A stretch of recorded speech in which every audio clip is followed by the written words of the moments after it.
Барлықтарыңызға қайырлы күн. Менің арнама қош келдіңіз. Бүгін біз сіздермен бірге өте дәмді, глютенсіз сүтті қыз тортын дайындаймыз.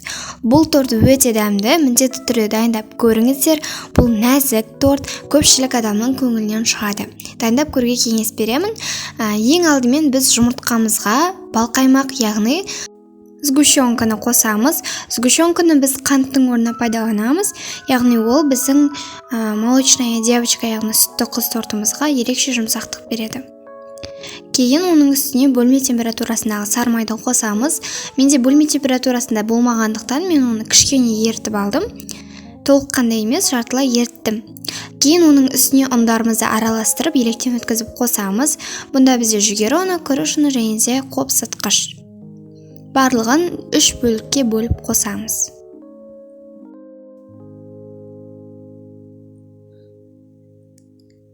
Біздің қамырымыз дайын, осындай нәзік болып шығады. Қатты сұйық емес, қою емес, молочная девочка, яғни сүтті қыз тортының қамыры. Енді біз бұған арнайы форманы дайындаймыз. Менде бұнда кольцо диаметрі 23 және де астында менде противень, яғни пешке салатын ыдыс, сонымен қатар ыстыққа төзімді пергамент қағазы, ол арнайы осындай тәттілерді пісіруге арналған қағаз.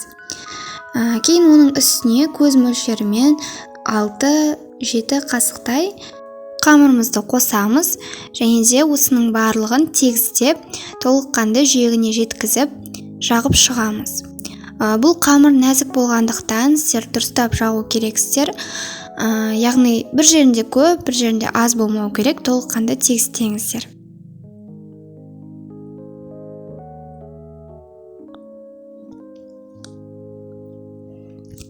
Негізі бұны тегістеу, бұл осындай форманың ішінде тегістеу қиын. Сондықтан да бірінші жиегіне жеткізіп алып, кейін форманы алып тастап, бетін тегістесеңіздер болады.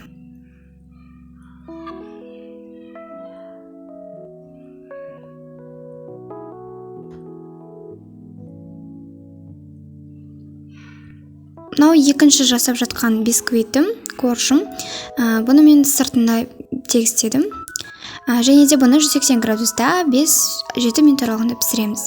Ал піскеннен кейін біз крем дайындаймыз. Творожный сыр, яғни сүзбелі ірімшік пен қант ұнтағын жақсылап миксерлеп аламыз. Оның үстіне кілегейді қосамыз. Кілегей 33-35%-дан төмен болмау керек. Нәтижесінде бізде осындай қою крем шығады. Барлық ингредиенттер салқын болу керек. Көп араластырып жүрмейміз, қоюланса тоқтатамыз, себебі іріп кетуі мүмкін. Біздің креміміз дайын, өзінің формасын өте жақсы ұстайды. Егер де сіздердің кремдеріңіз кішкене сұйық болып қалып жатса, бұл тортта қатты маңызды емес, себебі бізде ең бастысы жұп-жұмсақ торт пайда болуы керек. Мұнда формасын упипай торты сияқты ұстап тұруы міндетті емес. Сондықтан да көңіл-күйіңізді түсірмей, әрі қарай жалғастыра берсеңіз болады. Кейін біз корждарымыздың жиектерін кесеміз 22 диаметрде. Яғни 23 деп пісірсеңіз 22 диаметрде, солай бірдей етіп кесеміз. Кейін оның үстіне кремдерімізді бөліп жағамыз. Әрбір коржға 3-4 ас қасықтан кетуі керек.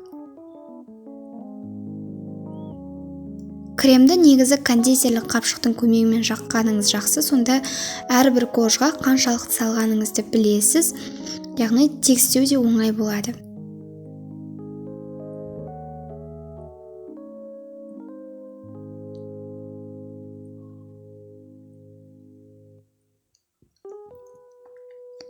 Кремді біркелкі қылып жаққаныңыз жақсы, сонда тортты кескен кезіңізде сізде бір жерінде көп, бір жерінде аз болып тұрмайды және қисық болмауына көмегін тигізеді.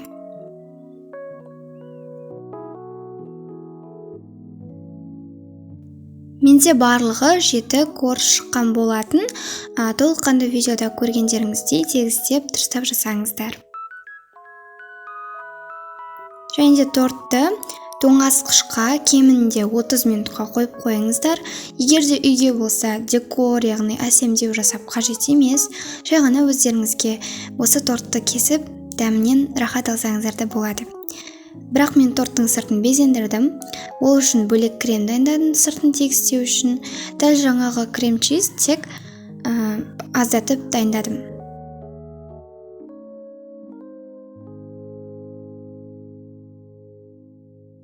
Мұнда менде творожный сыр мен сахарный пудра және де клейге қосамын.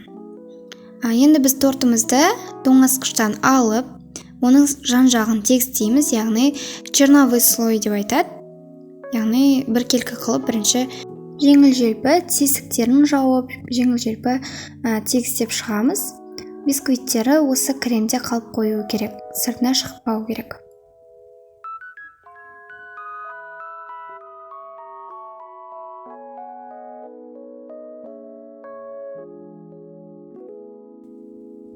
Мен кремді осылай кондитерлік қапшыққа салып алдым және де сыртына осылай айналдыра отыра жақтым. Бұл оңай жолы. Сіздер оны кәдімгі креммен жаға салсаңыздар да болады. Кейін оны жақсылап тегістейміз. Арнайы шпательдің көмегімен оны кондитерлік дүкеннен ала аласыздар.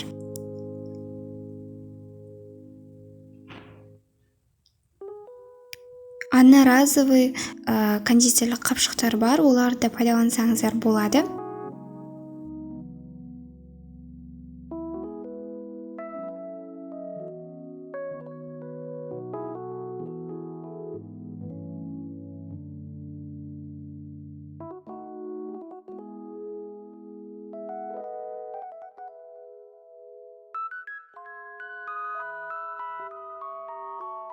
Осылай шпательді түп-түзу қылып ұстау керексіздер және де жағылып қалған кремді бөлек ыдысқа қырып қойып отырыңыздар. Кейін тағы тесіктеріне жағуға керек болады.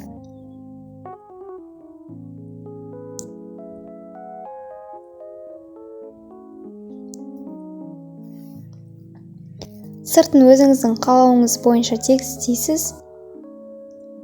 Мен осындай өрнек салдым, әдемі болу үшін. Сіздер салмасаңыздар да болады.